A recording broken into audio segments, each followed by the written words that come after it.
Сәлем достар, қалдарыңыз қалай? Бүгін сіздерге сұлы ботқасының рецептісін көрсететін боламын. Менің күйеуіме өте қатты ұнайтын ботқаның түрі. Сіздер де осы рецептпен жасап көріңіздер. Ең алдымен 2 кружка осылай суымызды құйып аламыз. Адам саны аз болатын болса, 2 кесе құйсаңыздар болады.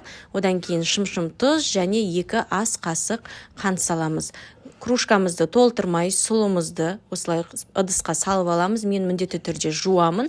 Егер сіздер жумай пайдаланып жүрген болсаңыздар, олай да пайдалана берсеңіздер болады.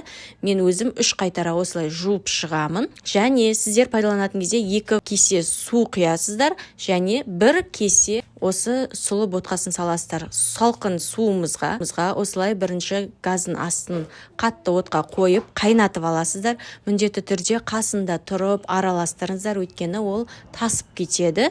Сол үшін қасында тұрып осылай араластырып аласыздар. Суы тартылғанша осылай араластырыңыздар.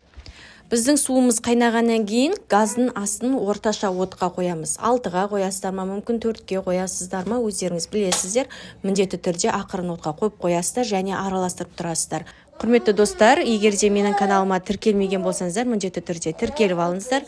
Мінекей суы тартылып, осылай қоюлана бастайды. Одан кейін 1 кружка сүт қосамыз. Егер сіздер кесемен өлшеген болсаңыздар, 1 кесе сүт қосасыздар. Мінекей салқын сүт құйғаннан кейін қақпағын жабамыз да қайтадан қатты отқа қоямыз. Қасында міндетті түрде тұрыңыздар, өйткені ол сүтіміз ысығаннан кейін тасып кетеді.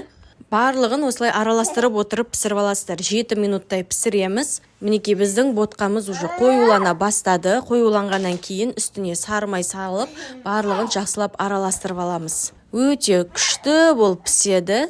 Сіздерде жасап көріңіздер. Осы рецептпен жасайтын болсаңыздар, сіздерде 4 тәрелке сұлы ботқасы шығатын болады. Жасап көріңіздер, ас болсын.